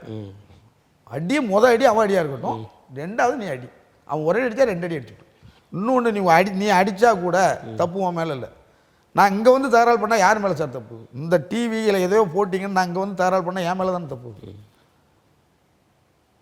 என் கடைக்குள்ள வந்து நீ என்கிட்ட ஏன் அப்போ அதை கேட்க போகுது போலீஸ். அதனால் வந்து இது நிச்சயத்தன்மான உண்மை. இப்போ காங்கிரஸ்காரங்க இப்படிலாம் பேசும்போது காமராஜர் ஆட்சியை கொண்டு வருவோம் அப்படின்னு சொல்லி பேசிட்டு இருக்காங்களே. எல்லாரும் தானே சார் சொல்கிறாங்க, காமராஜர் மட்டும் அவரே சொல்கிறாங்க. இப்போ நான் அதுக்கு தான் அவங்க எல்லா அரசியல் கட்சி அந்த ஆட்சி வரும்னு நினைக்கிறீங்களா சார்? அதுக்கு தான் சொல்கிறேன், பட்டவர்த்தனமாக கேட்குறேன். நீங்கள் காமராஜர் அரசியல்னு எப்படி சொல்றிய? காமராஜர் ஆட்சின்னு எப்படி சொல்றிய? நீங்கள் இது கிட்டத்தட்ட இது 50-55 ஆண்டமா உங்க. சரி, அது இல்லைன்னு வச்சுக்கோங்க. இனிமேல் அந்த காமராஜர் ஆட்சி செய்த அந்த ஆட்சி வரும்னு வராது சார். அது திட்டவட்டமாக சொல்லுவோம், அது எந்த காலத்திலையும் வராது. இப்போ இந்த 2 பெருங்கட்சிகளும் மாறினால் அல்லது அவருடைய செல்வாக்கு குறைந்தால் வேற ஒரு கட்சி ஆட்சியில் அமர்ந்தால் அப்படிப்பட்ட நிலை வர்றதுக்கு வாய்ப்பு மக்கள் ஏற்றுக்கிட மாட்டாங்க. காமராஜர் ஏற்றுக்க மாட்டாங்களா? காமராஜர் மாதிரி யாராவது நான் காமராஜர் மாதிரி சொன்னால் ஏற்றுக்கிட மாட்டாங்க சார். அந்த மனப்பக்கம்லாம் போயிடுச்சு. அதான் சொன்னேன் நான், அன்னைக்கு உணர்வுபூர்வமாக அரசியல் சார்ந்து கட்சி நமக்கு இந்த இது இன்னைக்கு வந்து காமராஜர் ஆளும்போது இன்னைக்கு நல்லா சார். ஒரே ஒரு சின்ன கேள்வி சார், காமராஜர் தமிழ்நாட்டில் இலவசம் கொண்டு வந்து யார் நிறையா கேள்வி. இது எங்கள் அப்பாவுக்கு எனக்குமே போயிட்டு வந்துருக்கு சார். எப்போ வருதுன்னா நான் வந்து காமராஜர் முழுசாக தெரிஞ்சுக்கிட்ட பிறகு வருது. அது வரைக்கும் திமுகனா பகிரங்கமாக அலைகிறேன். எம்ஜிஆர் கட்சி ஆரம்பித்தோன்னா அதிமுகன்னு போகிறேன். எனக்கு அப்போ விளையாட்டு பருவங்கள். நான் அந்த காமராஜருங்கிற ஒருத்தரை நான் உள்வாங்கி படித்த பிறகு எனக்கு தெரியுது தமிழ்நாட்டை கெடுத்ததே அண்ணாதுரை தான் அப்படிங்க. எந்த மேடையில் யார் வேணால் என்கிட்ட எதிர்த்து பேசினாங்கன்னா பேச தயார். அது அந்த காமராஜரை தோக்கடிக்கிறதுக்கு அவர் தானே ரூபாய்க்கு இத்தனைபடி அரிசின்னு ஒரு அலௌன்ஸ் பண்ணுறாரு. அந்த இலவசம் தானே இன்றைக்கி நாசமாக நாடே நாசமாக போச்சா? அது இலவசம் இல்லையே உங்களுக்கு, ஒரு அந்த விலையை வந்து குறைச்சது தான். அது எப்படி குறைப்பீங்க? லைட் சொல்லுங்கள். குறைக்கிறதுக்குன்னா எப்படி ரூபாய்க்கு இத்தனைபடி அரிசி நீங்கள் எப்படி போட முடியும்? இப்போ அதனால இவங்க மாற்றி சொல்லலாம். நான் 1000 தான், நீ 2000 தர சார். அன்னைக்கு இலவசமாக என்ன இருந்துச்சு? கல்வியும் மருத்துவமும் இலவசமாக இருந்துச்சு. இன்றைக்கி நீ என்ன இலவசத்தை கொடுத்து என்ன பண்ண? அது 2க்கும் நாங்கள் எட்டாக்கணி ஆகிப்போச்சு, ஏழையோட எட்டாக்கணி ஆகிப்போச்சே. அதுக்கு தான் உங்களுக்கு கலைஞர் காப்பீட்டு திட்டம்லாம் வச்சுருக்காங்களே. கலைஞர் காப்பீட்டு திட்டம் வச்சுருந்தா அதன் மூலமாக மருத்துவம் எவ்வளோ பண்ணுவீங்க? இல்லை எந்த ஆஸ்பத்திரியில் முழு இப்போ அவர் சொல்லிட்டாரு, அவர் அனுப்பிச்சு திட்டம் நல்ல திட்டம் ஒத்துக்கிடுவோம். இது யாரெல்லாம் இது ஒரு நாள் பயன்பட்டுருக்கான்னு சொல்லுங்கள். யாராவது ஒரு ஆள் பயன்பட்டவங்க உடனே டிவியில் வந்துடும். எந்த டிவியில் வருதோ இல்லையோ கலைஞர் டிவியில் வந்துடும். கலைஞர் காப்பீட்டு கட்டத்துக்கு முன்னாடி இத்தனை லட்சம் ரூபாய்க்குள்ள ஆப்ரேஷன் ஃப்ரீயாக பண்ணாங்க அந்த ஆஸ்பத்திரின்னு. அது ஆஸ்பத்திரிக்கும் பேர், அவங்களுக்கும் பேர், அவ்வளோதான். எல்லாருக்கும் பண்ணுவாங்களா? அது எல்லாருக்கும் தானே கொண்டு வந்திருக்காங்க. எங்க போடுறீங்க நீங்க காப்பீட்டு அட்டை வாங்கி சார்? அது நீங்க இங்க தப்பு பண்றீங்க. எல்லாருக்கும் நீங்க இங்க தப்பு பண்றீங்க. நீங்க ஒரு பட்டிக்காட்டுக்கு போங்க, உங்க டிவியை எடுத்து வாங்க, இல்லை எங்க ஊருக்கு போவோம். அந்தந்த கட்சிக்காரங்களை தவிர மற்றவங்களுக்கு அது செய்யப்படவில்லை. அதிமுக வந்தால் அதிமுக காரணம், திமுக காரணம் வந்தால் திமுக காரணம். நடுநிலை மக்கள் என்ன பண்ணுவாங்க? இப்போ எந்த கட்சிக்காரங்களுமே போட்டு நீங்கள் ஜெயிக்க போகிறது இல்லையா? உங்கள் கட்சிக்காரன் ஓட்டு போட்டால் நீங்கள் ஜெயிக்க போகிறது, நடுநிலை மக்கள் போடணும். அப்போ அந்த மக்களை நீ துட்டு கொடுத்து வாங்கிடலாங்கிற ஒரு எண்ணம், அந்த மக்கள் திருந்திட்டா அதைத்தான் நான் வேண்டேன். மக்கள் என்னைக்கு கை நீட்டி நீங்கள் பணம் வாங்கலைங்கிற எண்ணம் வந்துட்டுனா இவங்க இலவசத்தில் ஆட்டோமேட்டிக்காக ஒழிச்சிருவாங்க. அந்த இப்போ ஒரே ஒரு விஷயம், அந்த நீட்டு தேர்வுக்கு எல்லோரும் சண்டை போடுறாங்களா சார்? நாங்கள் என்ன சொல்கிறோம், நீட்டு தேர்வு வேணும். நீட்டு வேணும் அப்படின்னு ஒரு குரல், அது உங்கள் குரலாக இருக்குது. என்ன காரணம்? அது இன்னும் ஜனங்களுக்கு தெரியலை. அந்த இந்த படிக்கிற மாணவர்களுக்கு கேட்டுக்கிறேன், அதில் உள்ள உள்தன்மை நீங்கள் உணர்ந்தீங்கன்னா நிச்சயமாக இந்த மாதிரி தவறான முடிவுலாம் எடுக்க மாட்டீங்க. நீட்டு தேர்வு கொடுத்தால் ஒரு மாவட்டந்தோறும் நவோதயா பள்ளி ஆரம்பிக்கணும். இதுக்கு வந்து 60% மத்திய சர்க்கார் கொடுத்துரும். 30% ஏன் இந்த கவர்மெண்ட் ஏன் இவங்க ஏழைகளை நாங்கள் படிக்க வைக்கும்போது அந்த மாவட்டந்தோறும் அந்த பள்ளிக்கூடம் வச்சுட்டா இன்னைக்கு இருக்கிற அமைச்சர்கள் அந்த எதிர்க்கட்சி ஆளுங்கட்சி எல்லாம் இப்போ ஒரு காலேஜ்னு யார் வச்சிருக்கா? மெடிக்கல் காலேஜ்னு. இப்போ தமிழ் தேசியம், தமிழ் திராவிடர் கழகம், பெரியார் எல்லாம் பேசுகிறீங்க. ஆனால் இந்தியை கொண்டு வருகிற ஒரு பள்ளி வேணுன்றீங்களே எப்படி சார்? இந்தி அதை தான் சொல்ல, நீங்கள் அது தப்பாக பயன்படுத்த. இந்தியை கொண்டு வரல அவங்க. அவங்க என்ன சொல்கிறாங்க, நீ படிக்கணும். சார் இப்போ ஒரே விஷயம், இன்னைக்கு தமிழ்நாட்டில் அந்த வகுப்பு வாரிய ஜாதி கணக்கு எடுக்க மாட்டேங்கிறாங்க. ஆனால் அந்த பெண்களுக்கு 2% இப்போ போராடுறாங்க பாட்டாளி மக்கள் கட்சி, எங்களுக்கு அந்த 10.6% வேணும். இது மாதிரி எல்லா சமுதாயம் போராடினா உங்கள் நிலைமை என்ன? நீட்டு தேர்வுடைய உண்மைத்தன்மை என்னங்கிறது இன்னைக்கு அந்த மாவட்டம் தோறும் நவோதயா பள்ளி ஆரம்பிச்சு அங்கே இருக்கிற காலேஜ் மெடிக்கல் காலேஜில் மூடிட்டு போயிருந்தேன் அவங்க. அதனால தான் சார் எல்லாருமே வேண்டாங்க. அங்கே எல்லா அரசியல் கட்சியும் நீட்டு வேண்டாம்னு சொல்கிற காரணம் தான் சார். நீட்டு தவறானதில்லை, ஆனால் மத்திய சர்க்கார் அதை என்ன பண்ணுது பாருங்க. அவன் நீட்டு கொண்டு வராங்க, நீ மாவட்டத்தோறும் வந்து நவோதயா பள்ளி ஆரம்பிச்சுட்டு கொண்டு வா, நீ அதை செய்ய மாட்டேங்கிற. அப்போ உன் கட்சிக்காரங்க ஆளுங்க இருக்காங்கிற ஒரு அரசியல் ஆக்குறாங்களுடைய படிப்பாங்களை வியாபாரமாக்குறாங்க சார். அதுதான் உண்மை. இன்னைக்கு ஏழைகளுக்கு 8வது கனி படிப்புன்றான். யாரால வந்துச்சு? அன்னைக்கு பெருந்தலைவர் என்ன செஞ்சாரு? ஒரு நேரம் சோறு போட்டா. பெருந்தலைவர் செய்ததை தொடர்ந்து மற்றவர்கள் செய்த காரணத்தினால தான் இன்னைக்கும் தமிழ்நாடு கல்வியில் உயர்ந்த இடத்துல இருக்கு. சரி, நீங்கள் செய்யலைன்னு எப்படி குற்றம் சொல்லி சார்? அது எப்படி? நான் என்ன சொல்றேன், அதான் சொல்றேன். நீங்க இலவசம் எதுவுமே எங்களுக்கு வேண்டாம் சார். இலவசம் நீங்க சொல்றீங்க இல்லையா, 1000 ரூபாய் இலவசம் மகளிருக்கு, இலவச பிரயாணம், படிக்கிற அந்த பிள்ளைங்களுக்கு 1000 ரூபாய், மாணவிகளுக்கு 1000 ரூபான்னு சொல்றீங்க. நீங்க ஒருத்தர் வேணான்றீங்க, ஒரு 100 பேர் வேணுன்றாங்களே சார். அதை தான் சொல்றேன். அதுதான் இப்போ அந்த சொன்ன, நீங்க நீட்டு தேர்வு வேணும்னு சொல்றது என்னுடைய குரலா இருக்குன்னு சொன்னீங்க இல்லையா, இது மூலியமாக அவங்க. நான் என்ன சொல்றேன், நீட்டு வேணும் வேண்டான்னு சொல்றதுக்கு காரணம் இதானு நான் சொல்றேன். ஒரு வீடு இருக்குன்னா அந்த வீட்டில் வந்து வேலை செய்கிறவங்க இல்லை வேலை செய்கிறத குடிச்சிட்டு வர்றவங்க இதெல்லாம் இருக்காங்க. அந்த பெண்கள் வந்து ரொம்ப துயரத்தில் இருக்காங்க, கஷ்டப்படுறாங்க. அவங்களுக்கு ஏதாவது அரசு செய்யணுமே 1000 ரூபா கொடுக்காங்களோ அப்படின்னு சொல்கிறாங்க. நீங்கள் அப்படி பண்ணனா நான் சொல்கிறேன், உங்களுக்கு மனச்சாட்சி இருந்தால் நீங்கள் சேர எல்லா டிவிலையும் சொல்கிறேன், கையெடுத்து கும்பிட்டுட்டு போதைக்கு குடிக்காதீங்க. இது எப்படி இருக்குன்னா, இது சார் சாப்பாடு இல்லாமல் இருந்தால் தான் உண்ணாவிரதம். சாப்பாடை வச்சுட்டு சாப்பிடாம இருந்தால் உடம்புல நோய் இருக்குன்னு அர்த்தம். என்ன, நீ அறவே மதுவை ஒழிச்சிட்டு அந்த வார்த்தையை சொன்னீங்கன்னா பரவாயில்ல. அரசே மதுபான கடை நடத்திக்கிட்டு அரசாங்கம் வந்து மொத்தமாக ஒழிச்சிட்டா பக்கத்து மாநிலத்தில் இருந்தெல்லாம் மது வந்துடுது, கள்ளச்சாராயம் காய்ச்ச ஆரம்பிச்சிடறாங்க. அதனால் பல இழப்புகள், உயிர் இழப்புகள் ஏற்படுகிறது. அதனால் இதை வச்சுருக்கோம் அப்படின்றாங்க. இது இப்போ அதுதான் சொல்கிறேன். இப்போ இதை வச்சுருக்கீங்க இல்லையா, இதை நான் என்ன சொன்னேன், ஒரு அதாவது இந்த சாராயத்தை தேடி இந்த பக்கத்தில் இருக்கிற பாண்டிச்சேரியில் சாராயம் கிடைக்கும். இன்னைக்கு மெட்ராஸை பொறுத்த வரைக்கும் ஒரு அதிகபட்சமான கூலி டெய்லி வேலை இருந்தால் 600 ரூபா இருக்கும் சார். 600 ரூபாயில் ஒரு குவார்டர் அடித்தானா கிட்டத்தட்ட 150 ரூபா 200 ரூபா போயிடும். அது சிலர் ஒன்று அடிக்கிறது இருக்கான், 2 அடிக்கிறவர் இருக்கான். உண்மைதான்.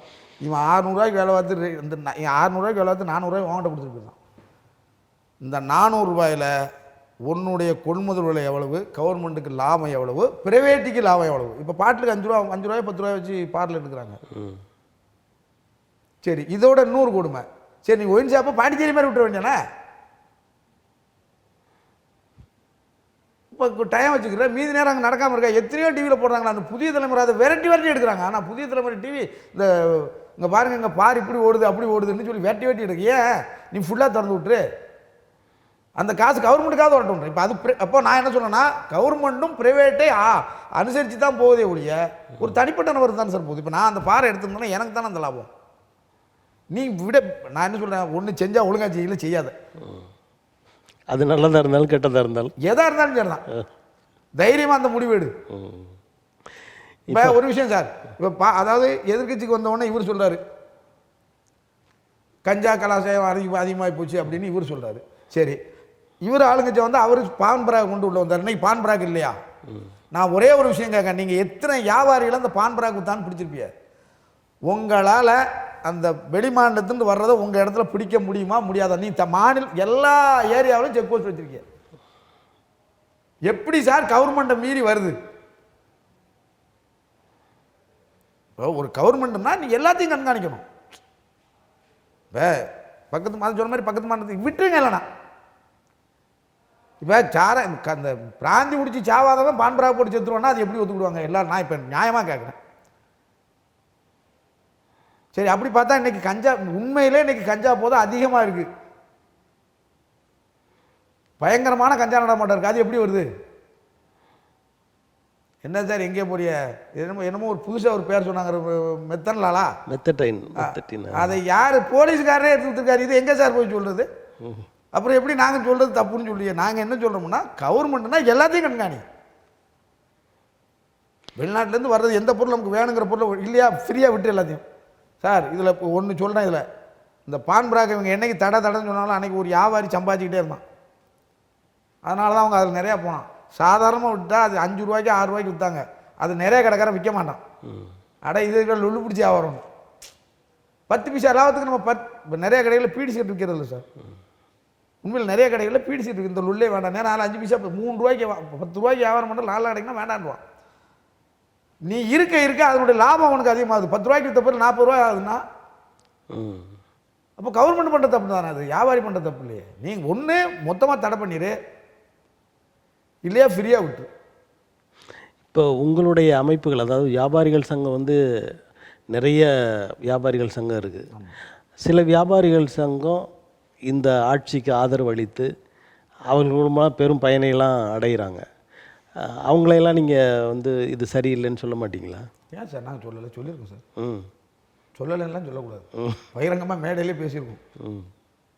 இன்னைக்கு இப்போ நான் சொன்னேன், இந்த சிஎஸ்சி 18% வட்டிக்கு போராட்டம் பண்ணவங்க இதுக்கு முதல் கரண்ட் ஏற்றணும்னு நாங்கள் போராட்டம் பண்ணோம். எல்லா வியாபாரி சங்கமும் அப்படி தான் இருந்தாங்க. இன்னைக்கு உள்ள சூழ்நிலையில் தமிழ்நாட்டில் வியாபாரிகளுக்கு குரல் கொடுக்கக்கூடிய ஒரே அமைப்பு தமிழ்நாடு வியாபாரி சங்க பேரவை மட்டும்தான் சார். எல்லாரும் தான் அதை சொல்கிறாங்க, எல்லா அமைப்புகளும் இதை தான் சொல்கிறாங்க. சரி, நான் சொல்கிறாங்கல்ல, நான் கேட்குறேன், வாங்க விவாதிப்போம். நேரே இதே மாதிரி ஒரு நாளைக்கு தமிழ் டிவிக்கே கூப்பிடுங்க, விவாதிப்போம். எந்தெந்த போராட்டம் நீங்கள் இந்த 5 வருஷத்தில் பண்ணீங்க? இந்த திராவிட முன்னேற்ற கழக ஆளுங்கட்சி வந்தப்போ நீங்கள் எத்தனை போராட்டம் பண்ணீங்க? இதுக்கு முன்னாள் காலத்தில் நீங்கள் எத்தனை போராட்டம் பண்ணிக்க பார்ப்போம் வாங்க. இப்போ நீங்கள் பேசுனதில் ஒரு 75 விழுக்காடு பேச்சு வந்து திராவிட முன்னேற்ற கழகத்துக்கு எதிராகவே இருக்குது. சரி, இவங்க நல்லதே செய்யலையே, அதுவும் நல்லதே செய்யலைன்னு சொல்லலை சார், நான் தான் சொன்னேன். நல்லது செய்யும்போது பாராட்டுங்க தான். இப்போ வந்தவுடனே இந்த வரிக்கு வந்து நெருக்கடி, தமிழ்நாடு நெருக்கடி கொடுத்ததுனால தான் அது போச்சுன்னு உடனே பாராட்டினோமே. முதலமைச்சர் பாராட்டு தெரிவிச்சோம், நோட்டீஸ் போட்டோம், எல்லாம் போஸ்ட்லாம் போட்டு விட்டுருக்கோம் சார். நான் எங்கள் தமிழ்நாடு வியாபார சங்க பேரவை யார் நல்லது பண்ணாலும் பாராட்டுவோம், யார் தவறு பண்ணாலும் தட்டி கேட்போம். இப்போ நடக்கிற ஒன்றிய அரசு, பாரதிய ஜனதா கட்சியின் அரசு வியாபாரிகளுக்கு உதவிகள் அல்லது சலுகைகள்லாம் செய்வதில் முன்னோடியாக இருக்கா, இல்லை உங்களுக்கு எதிராக நடந்துக்கிறாங்க? சார் அவங்க இந்த வரி சிஎஸ்டி வரி வந்து எங்களுக்கு எதிர். அதில் இன்னும் சொல்லுவேன், இந்த வரி வந்து சிறு குறு வியாபாரிகளை, இது உங்களுக்கு தெரியும், இந்த கோயம்புத்தூர் சைடில் அந்த சின்ன சின்ன தொழில் பண்ணவங்களாம் நலிஞ்சு போயிட்டாங்க தமிழ்நாட்டுடைய பொருளாதாரம் ஜிஎஸ்டி வந்ததுனால. ஆமாம் சார், ஜிஎஸ்டி வந்து அது நான் என்ன சொல்லனா 10 ரூபாய்க்கு நான் வாங்கி 11 ரூபாய்க்கு நான் விற்கிறேன் சார். இதில் வந்து நான் எனக்கு 18% கேட்டேன்னா நான் அந்த விலை எங்கே வைக்கணும்? மக்கள் தலையில் தான் போகும். நீங்கள் பொருளாதாரத்தில் மேலே போக வேண்டிய வேறு வழியை பாருங்கண்ணா. நான் என்ன சொல்கிறேன், வரி வேண்டான்னு சொல்லலை. எங்களால் என்ன கட்ட முடிப்பா? நான் என் கடைக்கு 300 ரூபா வரி கட்டியிருந்தேன் சார் வருஷத்துக்கு. இன்றைக்கி 3000 ரூபா வெறும் பஞ்சாயத்து போர்டு வரி. நான் கடை வச்சுருக்கிறதுக்கு பஞ்சாயத்து போர்டுக்கு வரி. நீங்கள் சொல்கிறீங்க நாங்கள் ஏன் திராவிட முன்னேற்ற கழகத்தை 70%, அதிமுக ஆட்சியில் அது 30%, 300 ரூபா. நீங்கள் எவ்வளவு கூட்டுறீங்க? கூட்ட வேண்டாம்னு சொல்லி 10 மடங்கு 10 மடங்கு கூட்டுறீங்க. அன்னைக்கு இருந்த கரண்ட் பில் எவ்வளோ, இன்றைக்கி நீங்கள் எவ்வளோ கூட்டிருக்கீங்க? இதை நீங்கள் செய்யாதீங்க, எங்களுக்கு இலவசமே. அதைத்தான் சொல்கிறேன், இது தெரியாத மக்களாக இருக்காங்கன்னு சொல்கிறேன். இலவசம்னு நம்ம வாங்குறது நம்ம வீட்டு திட்டம் தான் நம்ம வாங்குகிறோம். நம்ம விரல எடுத்து நம்ம கண்ணை குத்துறாங்க. இது அவங்களுக்கு அரசியலுக்கு பயன்படுது, அவ்வளோதான். இப்போ இந்த நிலையில் அண்ணா திராவிட முன்னேற்ற கழகம் மறுபடியும் ஆட்சிக்கு வந்தால் இந்த 3000-300 ஆகிடுமா சார்? இனிமேல் ஏறினது இறங்காது, ஏறாமையாவது இருக்குங்கிற ஒரு எண்ணம் எங்களுக்கு இருக்கும்ல சார். இப்போ வாழ்க்கையில் முன்னால் போனால் பின்னால் வர முடியாது. ஒரே விஷயம், 9 ஆண்டு காலத்தில் எத்தனையோ அணை கட்டினார், இவங்க 50 ஆண்டு காலத்தில் அணை கட்டலை. இன்னமும் அதை மாதிரி கட்டிட போகிறாங்களான்னா அதுவும் முடியாது. அது மாதிரி தான் சார், மேலே போயிடுச்சு. அதுலையாவது நிற்குமா, அதுக்கும் மேலே போயிடக்கூடாதுல்ல அப்படிங்கிற ஒரு ஆர்வம். இதில் ஏதோ ஒரு டிவி சேனலில் சொன்னார் சார், தமிழ்நாட்டில் இருக்கிறவங்களாம் கொளுத்த பணக்காரங்களாக இருக்காங்கன்னு பாரதிய ஜனதா கருத்து வந்து சொன்னார். எனக்கு அவர் பேரை நோட் பண்ணணும்னு நினச்சேன், அதுக்குள்ளே ஒரு சின்ன பிரச்சனை பாதியில் போட்டு ஓடிட்டேன். கடைக்காரன் பிரச்சனை சொன்னோன்னே அவர் எப்படி இருக்காருன்னு தெரியாது. இருக்கலாம், அவர் பணக்காரராக இருக்கலாம்.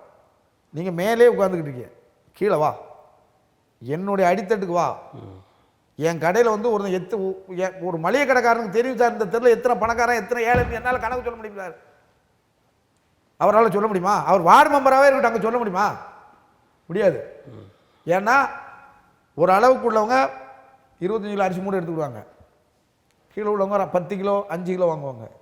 அன்றாடம் காட்சிகள் தான் நிறைய இருக்காங்க தமிழ்நாட்டில். அது தெரியாமல் நீங்கள் மேலே ஏன்னா சரி உங்களுக்கு எப்படியோ பணம் வருது நீங்கள் பேசிட்டு போயிடுது. வாழ்க்கையின் தரம் கீழே இருந்து பார்த்தா தான் சரி, மேலே இருந்து பார்த்தா தெரியாது.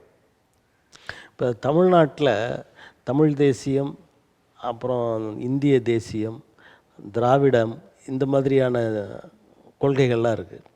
தமிழ் தேசியம் பேசி கொண்டிருக்கிற நாம் தமிழர் சீமானவர்களுடைய அடுத்த அந்த வளர்ச்சியாக இருக்குமா, இல்லை அதுக்கு ஒரு செல்வாக்கு குறையும் நினைக்கிறீங்க? சார் இதுக்கு நான் ஓப்பனாக சொல்லிடுறேன். தமிழ்நாட்டு அரசியலில் நாடார்கள் தலைமையில் யார் வந்தாலும் அவர்கள் ஒடுக்கப்படுவார்கள், அழிக்கப்படுவார்கள். இது நெருச்சத்தனமான உண்மை. இன்றைக்கி நான் அதை அப்போவே சொன்னேன். இந்த தமிழக வெற்றி கழகம் சீமானை காலி பண்ணுறதுக்கு ஆரம்பிக்கப்பட்ட அரசியல். அது யாரால்? பாரதிய ஜனதாவில் இவர் சும்மா இவர் நினச்சிக்கலாம் தமிழ்நாட்டு, அதெல்லாம் கிடையாது. இவருக்கு பாரதிய ஜனதா தூண்டுதல், இவர் அதனால தான் ஆரம்பிச்சிருக்காரு. சிலர் சொல்கிறாங்களே, அதாவது பாரதிய ஜனதா கட்சியின் பி டீம் சி டீம்னு அந்த கட்சியை சொல்கிறாங்க, அது உண்மைதானா? சார் நிச்சயமாக நான் சொல்லிடுறேன் உங்களுக்கு. கமலஹாசன் ஒரு கட்சி ஆரம்பித்தார். அவர் கட்சி ஆரம்பித்தது அவர் ஆரம்பிக்கலை, அதுவும் பிஜேபி தான் ஆரம்பிச்சது. இப்போ தமிழ்நாட்டில் தோன்ற புதிய கட்சிகள்லாம் பிஜேபியோட அப்படி இல்லை அதனுடைய சார் இப்போ நாங்களும் ஒரு கட்சி வச்சுருக்கோம் சார். சரி, எங்கள் கட்சினா ஏற்கனவே இருந்த கட்சியில் இருக்கும். அதாவது காமராஜர் தேசிய காங்கிரஸ் முன்னாடி இருந்த கட்சிகள் தான் நாங்கள் கட்சி ஆரம்பிக்கிறோம். ஆனால் அந்த கட்சியில் எங்கள் கொள்கையை சொன்னால் நீங்கள் சொல்ல முடியும், நீட்டு தேர்வு ஏன் தேவைன்னு சொல்கிறாங்க. அதன் பின்னணி என்னன்னு அவங்களுக்கு தெரியல. அது மாதிரி இன்னைக்கு இந்த கட்சி ஆரம்பிக்கிறவர் நீங்கள் ஒன்று அவரை மாதிரி வரணும், இல்லை இவரை மாதிரி ரெண்டையும் கொண்டு வரல. அப்போ தமிழ்நாடு ஜனங்க பூரா முட்டாள் அப்படிங்கிறது வந்துட்டு. ஆனால் அது உண்மை, அவர் ரெண்டுலையும் வராரு. ஆனால் சீமான் ஒன்றில் தானே இருக்காரு. அதுதான், அதனால தான் ஒரு சார் நான் சொல்லேன், தமிழ்நாட்டை பொறுத்த வரைக்கும் திராவிடம் இல்லாமல் எந்த அரசியல் கட்சி ஆரம்பித்தாலும் நிற்காது சார். திராவிடம் இல்லாமல் பெரியார் பெருந்தரவு இல்லாமல் யார் எந்த அரசியல் கட்சி ஆரம்பித்தாலும் அது நிற்க போகிறதில்ல. இப்போ நீங்கள் உங்களை பொறுத்த வரைக்கும் திராவிடத்தை ஆதரிக்கிறீங்களா, தமிழ் தேசியத்தை ஆதரிக்கிறீங்க? நாங்கள் திராவிடத்தை தமிழ் தேசியத்துக்கும் நமக்கும் வந்துச்சு. அது சார் இது பொய் நான் சொல்லுவேன். இல்லை, இப்போ தமிழ் தேசியம்னா ஒரு பகுதி தமிழ்நாடுன்னு இருக்குது, மொழின்னு இருக்குது. திராவிடத்துக்கு என்ன மொழி? சரி, இப்போ நீங்கள் சொன்னீங்களே தமிழ்நாடுன்னு இருக்குது. இந்த தமிழ்நாட்டில் எத்தனை % நீங்கள் தமிழர் இருப்பிய? ஒரு 60-70 விழுக்காடு இருப்போம். அவ்வளோ இருப்பீங்களா? அப்படி நினைக்கலாம், எடுக்க சொல்லுங்க. இந்த கவர்மெண்ட் அதை மட்டும் எடுத்துடட்டும் சார். உங்களுக்கு சொல்கிறேன், எடப்பாடியார் தோற்றதுக்கு 2 காரணம். நான் என்னை ரொம்ப நெருங்கிய நண்பர்கிட்ட சொன்னேன், 2 வேலை செய்ய சொல்லுங்க, அவர் தோக்க மாட்டாருன்னு. ஒன்று பாரதிய ஜனதாவோட கூட்டிருக்கூடாது, 2வது இந்த டிஎம்பிசி தேர்வில், அதாவது பிற மாநிலத்தவரும் அந்த சட்டத்தை அவரை போடக்கூடாது. அதுதான் அது ஓபிஎஸ் கொண்டு வந்த டைம், அவர் இருந்த டைம். சரி, அதை இதை ரெண்டையும் கேன்சல் பண்ணிட்டு ஒன்று பிஜேபி நிற்கக்கூடாது. அப்போ அண்ணா திராவிட முன்னேற்றம் ஜெயிச்சிருக்கும் சார். சார் அன்னைக்கு பாரதிய ஜனதா கூட்டு இல்லாமல் இந்த இதை நிப்பாட்டி இருந்தால் ஜெயிச்சிருக்கும் சார். இப்போ மறுபடியும் கூட்டு வைக்க போகிறாங்களாமே. என்ன சொல்கிறாங்க, நேற்று இவங்க கத்திருக்காங்க கள்ள வர ஒன்று, அது என்னன்னு ஒன்றும் புரியல. ஆனால் அரசியலுக்குள்ளே நான் அரசியல் வேண்டான்னு சொன்னது காரணமே தான் சார். ரொம்ப அரசியல் தீவிரமாக இருந்துட்டு இதுக்குள்ளே வரக்கூடாது அப்படின்ட்டு ஓரமாக போனது. நான் அங்கே இருக்கும்போது உங்களை சொல்லிடுறேன், அங்கே வந்துட்டா நான் எப்படி இருக்கணும் என்ன நினைக்கும். நான் பண்ணுறத நீங்கள் அங்கே இருக்கிற இடத்துல இருந்துக்கிட்டு நீங்கள் பண்ணுறது தப்புன்னு நான் சொல்லும்போது, நான் அந்த ஆட்சியில் இருக்கிற போதும் இல்லாத போதும் ஒரே மாதிரி இருக்கணும். உங்களால் இருக்க முடியாது. எந்த அரசியல் கட்சி வந்தாலும் அதான் நீங்கள் சொன்னதுக்கு காமராஜராஜ் ஒரு மன்னன் வராது. அதுக்கு ஒரு சின்ன உதாரணம் மட்டும் சொல்லிடுறேன். சரி, காமராஜர் ஆட்சி வராது, ஆனால் காங்கிரஸ் ஆட்சியாவது வருமா? காங்கிரஸ் ஆட்சி காலியானதுக்கு என்ன காரணம் தெரியும்? எல்லா மாநிலத்திலுமே காங்கிரஸினுடைய தலைமைகள் சரியில்லை நான் சொல்கிறேன், இன்னைக்கும் சொல்லுவேன். ராகுல் காந்தி பெரிய சிறந்த ஒரு மனிதர், நல்ல தலைவர் அப்படிலாம் சொல்கிறாங்க. அவர் தலைவரை ஏற்றுக்கலையே நீங்கள்? அவர் எங்கே இருக்காரு? அவர் எம்பி தானே, அவர் தலைவர் இல்லையே. இந்த முன்னாடி தலைவராக இருந்தார், அப்புறமா இப்போ வேற ஒருத்தர் கொடுத்துட்டாங்க. சார் இருக்கும்போது நான் தான் சொல்லுறேன் சார், அன்னைக்கு இருந்த அரசியல் இன்னைக்கு இல்லைன்னு சொல்லலை. இப்போ அவருக்கு அந்த தலைவர் என்ற அந்த பொறுப்பை கொடுத்தா அவர் சிறப்பாக செய்வார்னு நினைக்கிறீங்களா? சார் அவர் செஞ்சாலும், இப்போ உங்களுக்கு ஒரு சின்ன உதாரணம், நம்ம ராஜீவ் காந்தி சிறந்த தலைவர், சிறந்த ஆட்சி நடத்தினார். ஆனால் அவர் எங்கே சாகுறாரு? தமிழ்நாட்டுடைய சாபக்கேடு தமிழ்நாட்டை சாப்பிட்றாரு. என்ன அதே மாதிரி இன்னைக்கு இவர் தலைமைக்கு வந்தால் அங்கே கூட இருக்கிறது இல்லையா சில பெருச்சாளிகள், அந்த பெருச்சாளிகள் இவர் இருக்க விடாம தானே பண்ணுது. இப்போ ஒன்றும் இல்லை, இவரை ஏன் தலைவருக்கு வேண்டான்னு சொன்னாங்க? அவருக்கு சின்ன வயசு ஒத்துக்கிடுவோம். ஒரு தலைவர் ஏற்றுக்கிட்டு இல்லை, நீ உன்னுடைய வேலையை கரெக்டாக செஞ்சால் ஏன் உன் கட்சி தோக்குது? அப்போ அவரும் சரியாக செய்யலை. அவர் செய்ய முடியாது சார். சார் இப்போ அவருக்கு அனுபவம் கம்மி, அது எல்லாரும் சொல்லுவாங்க, அவருக்கு அனுபவம் கம்மி. இப்போ அந்த மனுஷன் ஆனால் நிறையா பாடுபடுறாரு. ஆனால் இப்போ ஒன்றும் இல்லை, இந்த கர்நாடகாவில் ஜெயிச்சாங்களா, 2 பேரும் சண்டை போட்டாங்க. எனக்கு முதல்ல வச்சுருக்கோம். இதெல்லாம் வந்தால் எப்படி அவர் மேலே வர முடியும்? இப்போ தமிழ்நாட்டில் காங்கிரஸ் ஆட்சி அமைப்பதற்கான வாய்ப்பே இல்லை அப்படின்னு சாத்தியக்கூறே இல்லை சார். அதுக்கும் தெளிவாக சொல்லிடுறேன். இப்போ விஜயே வர முடியாதுன்னு சொல்லிட்டீங்க, நாம் தமிழரும் வர முடியாதுட்டீங்க சார். இப்போ ஒரு வாய்ப்பை எல்லாரும் எதிர்பார்க்காங்க, அதை சொல்லிடுறேன். சொல்லுங்கள். அதிமுகவும் நம்ம தமிழக வெற்றிகளும் கூட்டு வைக்கும், அதனால் திமுக தோற்றுரும்னு எல்லாருடைய கணிப்பில் எனக்கு தெரிஞ்ச வரைக்கும், நான் வெளியே வழிபட்ட பேசுகிறது வரைக்கும் இது வந்தால் ஒரு வேளை திமுக தோக்குன்றாங்க. அப்போ கூட கடிச்சிக்கிட்டு வருமே, தோக்கலாம் செய்யுது, தோக்கிறதுக்கு வாய்ப்பு இல்லை. தொங்கு சட்டப்பேரவை அப்படித்தான் வருமே ஒழிய சேர்ந்தால் கூட சேரலன்னா அவங்க சேரலன்னா திமுக தான் சார். சேராம இவரு பிஜேபி கூட சேர்ந்தாலும் சரி, பிஜேபி அதிமுக கூட சேர்ந்தாலும் சரி தான். சரி, அது இருக்கட்டும். இப்போ திராவிட முன்னேற்ற கழகத்தில் இருக்கிறவங்களை இப்போ கம்யூனிஸ்டுக்காரங்க, விடுதலை சிறுத்தைகள்லாம் பிரிஞ்சுட்டாங்கன்னா அப்போ ஏதாவது வாய்ப்பு இருக்கா? அப்போ அதான் சொன்னேன், அது பிரிஞ்சு ஓரணியில் வரணும்ல. பிரிய மாட்டாங்க. எப்படி பிரிய மாட்டாங்கன்னு சொல்கிறாங்க. அதிமுகவுக்கு இன்னைக்கு யாருமே, அதாவது அந்த அந்த அந்த கட்சியை தவிர, அதிமுக அனைத்து இந்திய அண்ணா திராவிட அந்த கட்சிகள் தவிர மற்ற கட்சிகள் எடப்பாடியை ஏற்றுக்கிடக்கூடிய மனநிலை இல்லை. அதுக்கு அது மொத்தத்தில் நம்ம பேசினா, இப்போ பாரதிய ஜனதா கட்சியில் கூட்டணி இல்லைன்னு சொன்னப்புறம் சில கட்சிகள் அவங்களோட சேர்றதுக்கு விரும்புகிறாங்க. ஆமாம், அப்படி அதை தான் அப்போ கூட சார் அன்னைக்கு ஜெயலலிதா இருந்த நிலைமை இல்லை சார். அதான் சார் இன்னைக்கு 3ஆ பிரிஞ்சுட்டு இல்லை சார். ஒருவேளை இவங்க 3 பேர் ஒன்று சேர்ந்து நீங்கள் சொல்கிற மாதிரி பிற கட்சிகள் சேர்ந்துச்சுன்னா இப்போ எல்லாரும் ஒரு அணியில் எதுக்கு நிற்காங்க?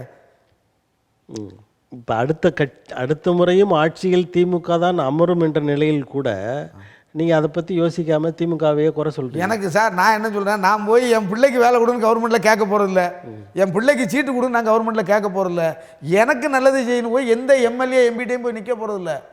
அவங்க என்கிட்ட ஓட்டுக்கு வரணும். இது நிஜத்தனமான உண்மை. ₹1 என் வீட்டில் கொடுத்தா அந்த தொகுதியினுடைய எலெக்ஷனை நிப்பாட்டுவேன். இது என்னுடைய தன்மான பிரச்சனை, என்னுடைய சுதந்திரம். நான் யாருக்கு வேணா ஓட்டு போடலான்னு இருக்கிறத என்கிட்ட வந்து ₹10 கொடுத்து ஒருத்தர் ஓட்டு கேட்டாங்களே, ஆனால் அந்த எலெக்ஷனை நிப்பாட்டுறது வரைக்கும் அவ்வளோ என்னை உயிரெடுத்தணும். இல்லைன்னா நான் நிச்சயமாக அந்த எலெக்ஷனை நிப்பாட்டிடுவேன். அது திமுக அதிமுகங்கிறது ரெண்டாவது. அது உங்கள் வீட்டில் கொடுத்தா மட்டும் அந்த நடவடிக்கை மற்ற எங்கெல்லாம் கொடுத்துட்டு இருக்காங்க. அது சார் நான் அப்படி நான் சொல்ல முடியல சார். இப்போ நான் தான் நான் என்ன சொல்கிறேன்னா, இது எத்தனை நேயர் கேட்டுக்கிட்டு இருப்பாங்க. இல்லை, இப்போ வியாபாரிகளே இருக்காங்க, உங்களுடைய தலைமையை ஏற்றுக்கொண்ட வியாபாரிகள் இருக்காங்க, அவங்களுக்கும் அந்த மாதிரியான பணம் போகும் சார். நான் இல்லைன்னு சொல்ல மொத்தத்திலே சொல்லிட்டேன். தவறு நடக்கிறதுக்கு காரணம் மக்கள் தான். ஃபஸ்ட்டில் அரசியல் கட்சியில் உள்ள தவறு நடக்கிறதுக்கு காரணம் மக்கள் தான். மக்கள் கை நீட்டி வாங்கினதுனால தான் நம்ம இப்படி கேட்க முடியல. இப்போ ஈரோடு தேர்தல் அறிவிச்சிட்டாங்க. ஆமாம், எந்த கட்சி? அது எந்த கட்சி? இவங்க என்ன இவங்க கூட்டணி. இதில் பெரிய ஒரு வித்தியாசமான தேர்தல் சார். 3 நாள் தான் நாமினேஷன் தாக்கலாம். எந்த தேர்தலையும் பார்க்கல. அதில் வந்து எப்பயும் போல் காங்கிரஸ் தான். அவங்க கேட்பாங்க, காங்கிரஸ் கொடுத்தா காங்கிரஸ், திமுகன்னா திமுக. சார் வேறு இருந்தாலும் சொல்லலையே. இப்போ இந்த பஞ்சாயத்து போர்டு தேர்தலில் ஏன் நிப்பாட்டாங்க இவங்க? நாங்கள் வரைமுறைப்படுத்துகிறோங்க, அதெல்லாம் சும்மா. இந்த எம்எல்ஏ எலெக்ஷன் முடிஞ்ச பிறகு நடத்தினா தான் நம்ம வெயிட்டை காட்ட முடியும். இதுதான் உண்மை. இப்போ ஈரோடு காங்கிரஸ் சார், அது காங்கிரஸுக்கு தான் கொடுப்பாங்க. காங்கிரஸ் கொடுத்தா காங்கிரஸ் ஜெயிச்சிடும் சார். இப்போ அந்த தேர்தல் முடிஞ்ச உடனே இந்த ஊராட்சி தேர்தல் நடத்துக்கிறோமா? எங்கே சார் இப்போ தான் வரைமுறைப்படுத்துகிறேன்னா, இதுதான் 2 வருஷம் ஆயிருமா சார்? அப்போ அடுத்த 2026 நீங்கள் குறித்து வச்சுக்கோங்க. நான் சொல்கிறேன் அப்படி இல்லை. இந்த ஒருவேளை தமிழ்நாட்டு அரசியல் நல்லா இருக்கான்னு பார்ப்போம். இந்த எம்எல்ஏ எலெக்ஷனுக்கு இந்த உள்ளாட்சி தேர்தல் நடக்காது. ஆனால் அது நடக்காமல் இருக்கிறது ஒரு வகைக்கு நல்லது தான். இப்போ நேரே நாங்கள் ஆஃபீஸில் போய் ஆஃபீஸரை பார்த்துருவோம் இல்லையா? இல்லைன்னா அப்போ வந்து அதாவது மக்களால் தேர்ந்தெடுக்கப்படுகிறவர்களை விட அதிகாரிகள் மக்களுக்கு சாதகமாக இருக்காங்க. நிச்சயமாக சார், நிச்சயமாக சொல்லுவோம் சார். நிறைய அதிகாரிகளை வந்து அவங்க லஞ்சம் வாங்க வைக்கிறது, கையூட்டு வாங்க வைக்கிறது அல்லது கமிஷன் கொடுக்குறதெல்லாம் இந்த அதிகாரிகள் மூலமாக தான் நடக்குது. அப்போ அதிகாரிகளை தான் நம்ம கட்டுப்படுத்தணும். அதுதான் சொல்கிறேன். இப்போ நான் போகிறேன்னு வைங்களேன், உங்கள் கணக்குப்படியே வச்சுக்கிடுவோம். இப்போ நான் போனால் அந்த வேலைக்கு ₹10 கொடுத்து நான் வந்துடுவேன். நான் ஒரு ஆள் தானே சொல்ல முடியாது இல்லையா? இப்போ என் வார்டுனா நான் என் வார்டு கவுன்சிலர் சொல்லாமல் அந்த அம்மா கையெழுத்து போடாது. அப்போ நான் என் வார்டு கவுன்சிலர், என் வார்டு கவுன்சிலர் பிடிக்கணும், அந்த கிளைகளை அந்த செயலாளரை பிடிக்கணும். அப்படி இருந்தால் கூட தனி அலுவலர் கொடுத்தா கூட ஆளுங்கட்சியோட பிரமுகர்கள் அதில் வந்து தலையிட மாட்டாங்களா? அது தலையிட்டால் கூட நம்ம ஃபைட் பண்ணுறதுக்கு வாய்ப்பு இருக்குல்ல சார். இப்போ அப்போ பண்ண முடியாது. ஏய் நீ அடுத்த இன்னும் ஓட்டு போட மாட்டேன்னா விட்டுருவாங்கல்ல. இப்போ ஓட்டுங்கிற ஒரு ஆயுதம் நம்ம இருக்குல்ல சார். வராங்கண்ணா இத்தனை ஓட்டு இருக்குது, உனக்கு போடணும், உன் வேலையை பார்த்து போ, நான் என் வேலையை பார்க்கணுன்னா சத்தாண்டா போயிடுறேன் சார். அரசியல்வாதிகளுக்கு தேவை ஓட்டு. இப்போ அண்மையில் கவர்னர் அவர்கள் அந்த இதுக்கு சட்டமன்றத்துக்கு போயிட்டு அந்த தமிழ் தாய் வாழ்த்து முடிஞ்சோடனே திரும்பி வந்துட்டார். அது என்னையை பொறுத்த வரைக்கும் அது மாபெரும் தவறு. இது திட்டமிட்டே பாரதிய ஜனதா தமிழ்நாட்டை பண்ணுது. இப்போ தமிழ்நாட்டை மட்டும் பண்ணுற மாதிரி தெரியல, அதாவது பாரதிய ஜனதா இல்லாத மற்ற மாநிலங்களை பூரா பண்ணுற மாதிரி பரவாயில்ல நம்ம செய்தி கேட்டோம். ஆனால் இது தமிழ்நாட்டை நம்ம கண்கூட பார்க்குறோம். இதுக்கு முதையும் அவர் அதை தான் பண்ணார். இது மரபு தொட்டு இருந்தது. ஆனால் இது சட்டசபையில் இதுக்கு ஒரு நிகழ்வு நடந்துச்சு. அது அந்த நான் இந்த திமுக சர்க்கார் மேலே பெரிய குற்றம் சொல்கிறேன் சார். சார் இந்த பாரதிய ஜனதா வானுமதி சீனிவாசனா வானதி சீனிவாசன் அவங்க ஜெயிச்சு வந்த உடனே இந்த கன்னி இதுன்னு சொல்லி கன்னி பேச்சுங்கிறத வந்து அது பேசக்கூடாதுன்னு சொல்கிறாங்க. அப்போ அதுக்கு நாங்கள் ஒரு போராட்டம் அறிவிக்கிறோம். அந்த பேச்சில் குறுக்கீடு கூடாதுன்னு சொல்லுவோம். கன்னி பேச்சுன்னு நீங்கள் அதில் எழுதக்கூடாது, அறிமுக பேச்சுன்னு எழுதுன்னு சொல்கிறாங்க. நான் என்ன சொல்கிறேன், இது ஏன் நீங்கள் இன்னைக்கு சொல்றீங்க? அப்போ நமக்கு முன்னால் இருந்தவங்கலாம் முட்டாள் மாதிரி, நீங்கள் பெரிய அறிவாளி மாதிரி இல்லை. நான் இப்போ ஒரே ஒரு விஷயம் கேட்கேன், நீங்கள் ஐயப்பன் கோயிலுக்கு மாலை போட்டு போடுறவங்கள முத போடுறவங்கள ஏன் கன்னிச்சாமின்னு சொல்லியே? அந்த வாணிஜின்னு சொல்லிட்டுருங்க, அறிமுகசாமின்னு சொல்லுங்கள், அப்படி சொல்லுங்கள். அது என்ன நீங்கள் செஞ்ச ரசம், நீ உங்களுக்கு வந்தா தக்காளி சட்னி எங்களுக்கு வந்தா எப்படி இதெல்லாம் சார்? நீங்கள் ரைட்டு, அதுக்கு நாங்கள் போராட்டம் பண்ணோம் சார். போராட்டம் அனுப்பிச்சு என்ன மாங்காடு போலீங்க, என்னையா நீங்கள் எனக்கு துன்ப உண்ணாவிரதம் பண்ண யாரை கண்டிச்சு? வானதி சீனிவாசனையும் சபாநாயகரை கண்டிச்சு. சபாநாயகர் அந்த வார்த்தையை சபையில் நீக்கணும்ல. அன்னைக்கே நீங்கள் விட்டுட்டு அப்புறம் பாரு. அதான் சொல்கிறேன், அதாவது ஒரு தவறு நடக்கிற இடத்துல ஆரம்பத்தில் தட்டினா தவறு நடக்காது. அவன் மெல்ல விளாட ஓட்டி பார்த்தான் பாரதிய ஜனகாரன், இவன் கேனம் தாண்டான்னு தெரிஞ்சுக்கிட்டான், உங்களை கேனத்தனமாக வச்சுக்கிட்டு தான் அன்றைக்கி ஆளுநர் வச்சு ஆட்டிக்கிட்டு இருக்கான். இதுதான் உண்மை சார். ஒரு தமிழ்நாட்டுடைய மரபு தமிழ் தாய் வாழ்த்து பாடின ஃபஸ்ட்டு தமிழ் தாய் வாழ்த்து கடைசியில் அதை தானே உண்மை. இவன் வந்து அதை கெடுக்கணும்னு நினைக்கிறான்னா அப்போ உங்களுடைய இருக்க சரியில்லைன்னு தான் காரணம். நீங்கள் போராட்டம் பண்ணி அவர் கேட்குற கேள்வி சரிதான். தமிழிசை ஒருத்தி கேட்டான் நேற்று, அவன் எப்படி அந்த மனுஷன் எப்படி தங்கமான மனுஷன், இந்த பொண்ணு இப்படி இருக்குது, எந்த பைத்தியக்காரியாவது கவர்னர் உதவி வேண்டான்ட்டு தமிழ்நாட்டை நம்பி வருவாளா? வேற எங்கன்னா பிறந்தா பரவாயில்ல சார்.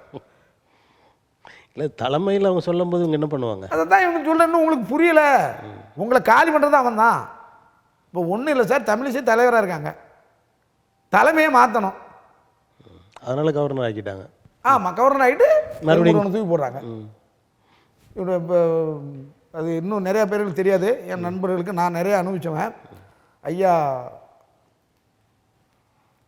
பொன்னன்னார், பொன் ராதாகிருஷ்ணன் பொன்னார் இன்னைக்கு இந்த தமிழ்நாட்டில் உள்ள அவங்க டீனரில் உள்ள அவங்க ஆஃபீஸுக்கு வரக்கூட முடியாத சூழ்நிலை. இதெல்லாம் அவங்க தெரியாமல் இருக்காங்க. பாரதிய ஜனதா நண்பர்கள் நிறையா பேர். நான் அவர் ஜெயித்த உடனே அவர் ஜெயிச்சு அமைச்சரானா அங்கே போய் அவரை பார்த்து அவர் சால்வ் போட்டு அவர் கூட ஒரு ஃபோட்டோலாம் எடுத்து வச்சுருக்கேன். ஆனால் அப்போது சொன்னேன், உங்களால் செயல்பட முடியாது அந்த கட்சியில் நீங்கள் செயல்பட முடியாது. அப்போ அன்றைக்கி மயில பெரிசாமி வச்சுருந்தாங்க, நெல்லை தூத்துக்குடி நாடார் சங்கத்தோட முன்னாள் தலைவர். அவர் வந்து நமக்கு நம்ம மேலே ஒரு ரொம்ப மதிப்பு உள்ளவர். அதனால் அவர் கூப்பிட்டு போனார். கூட போய் நான் ஒரு சைடு அவர் ஒரு சைடு நின்று சென்றாக எடுத்து சொல்லிவிட்டு அப்படி சொல்லிட்டு வந்தேன். கை வாழும் காமராஜர்னு சொல்லி வாழ்த்து பண்ண எனக்கு திருப்பி பதிலாக அனுப்பியிருக்காரு. இருந்தும் சொல்லிட்டு வந்தேன், நீங்கள் செயல்பட முடியாது. தமிழ்நாட்டுக்கு பாரதிய ஜனதா கட்சி ஒத்து வராது. அது எந்த காலத்துலையும் வராது. அதுதான் சொன்னேன். பெரியாரும் காமராஜர் இல்லாமல் எந்த அரசியல் கட்சி ஆரம்பித்தாலும் தமிழ்நாட்டில் வராதுங்கிறது காரணம் அதான். அவங்க தான் பெரியாருக்கு காய் வெட்டணுங்காங்களே. திருவள்ளுவருக்கே காய் வெட்டணுங்க. அப்புறம் இவங்களை எப்படி சொல்கிறது? மொத்தத்தில் இந்துத்துவாங்கிற ஒரு அமைப்புக்குள்ளே தான் இருக்காங்க அவங்க. அது என்றைக்கும் நமக்கு சீக்கு. இதை தமிழ்நாட்டு மக்கள் என்றைக்கும் புரிஞ்சுக்கிட்டாங்க. வெளியே வர மாதிரி வர முடியல சார். இப்போ திருநெல்வேலியில் இந்த இப்போ நடந்த எம்பி எலெக்ஷனில் அவர் ஜெயிச்சிருவாருங்கிறது எல்லாருடைய இது. யார் நம்ம நயினார் நாகேந்திரன் ஜெயிச்சிருவாருங்கிறது எல்லாருடைய எதிர்பார்ப்பு. திமுக கட்சிக்காரங்களே சொல்கிறாங்க, இல்லை அங்கே பாரதிய ஜனதா வந்துடணும். வர முடியாது சார். இன்னுமே நீங்கள் எந்த சூழ்நிலையில் வர போறியா? இன்னொன்று, இந்த பாரதிய ஜனதா ஒருவேளை தமிழ்நாட்டில் அப்படி வரணும் அப்படின்னு நினச்சா தலைமையை தூக்கி தூர போடணும். ஆளுநர் தூக்கி ஊற. இப்போ தமிழ்நாட்டில் பாரதிய ஜனதா அழிக்கிறது இவங்க 2 பேர் தான். அண்ணாமலையும் கவர்னர். கவர்னர் தான், ஆர் என் ரவி தான். ம். திமுக வளரணுங்கிறதுலாம் இல்லை, இவங்களா வளர்த்து விட்ருவாங்க.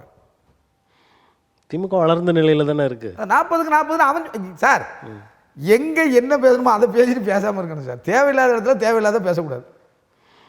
நீங்கள் சட்டசபைக்கு வரிய தமிழ்நாட்டுடைய கவர்னர், தமிழ்நாட்டுடைய மரபு வேணும், அதை பார்த்து போக வேண்டியானே. அதானே உங்களுக்கு உங்கள் எல்கையை விட்டு தாண்டும் போது பிறகு எல்லாரும் கொடுக்கிடுவாங்க. பாருங்கள், எல்லா கட்சிக்காரன் சொல்லிட்டானா அனைத்து கட்சியும் ஒன்று சேர்றது இல்லை, தமிழ்நாடுன்னு வரும்போது அனைத்து கட்சியும் ஒன்று சேரும். அப்போ நீங்கள் எங்கே, அதை தான் சொல்கிறேன். சாதாரண சின்ன பிள்ளை சொல்லும், இது என்ன தமிழ் தாய் வாழ்த்தை பாடக்கூடாது, இருந்தாலும் சொல்கிறது யார் வந்துடும்ல சார். அது மாதிரி நம்ம தமிழ்நாட்டில் இருக்கோம், நம்ம தமிழ்நாட்டை இப்படி சொல்கிறான்னா அதை ஒரு பைத்தியக்காரன் வாட்ஸ்அப்பில் போட்டுருந்தான் சார். அவர் என்ன சினிமா பாட்டாக பாட சொன்னார், தேசியங்க தானே பாட சொன்னார். ஏன் பைத்தியக்காரா, தேசியங்க தான் பாடுவாங்க கடைசியில். ஆரம்பத்தில் தமிழ்நாட்டில் எல்லா இடத்துலையும் தமிழ் தாய் வாழ்த்து தான் பாடுறோம், அது மரபு. அப்போ உங்களுக்கு மூளை மலங்கி போச்சு. அந்த பாரதியனா போனோன்னு மூளை மலங்கிடுது. அந்த அந்த ஆள் பாவம் ஐபிஎஸ் படித்தாரன், பேசாமல் அங்கே அந்த வேலையை பார்த்துருக்கலாம். இங்கே வந்து அந்த ஆள் இல்லை. நான் என்ன சொல்கிறேன், சரி இதுக்கெல்லாம் நீங்கள் குரல் கொடுக்குறீங்க. இந்த மதுரையில் ஒரு இதுக்கு போய் நாங்கள் போய் பேசிட்டோம், அதனால் அது வரவே செய்யாது. நாங்கள் டங்ஸ்டன்.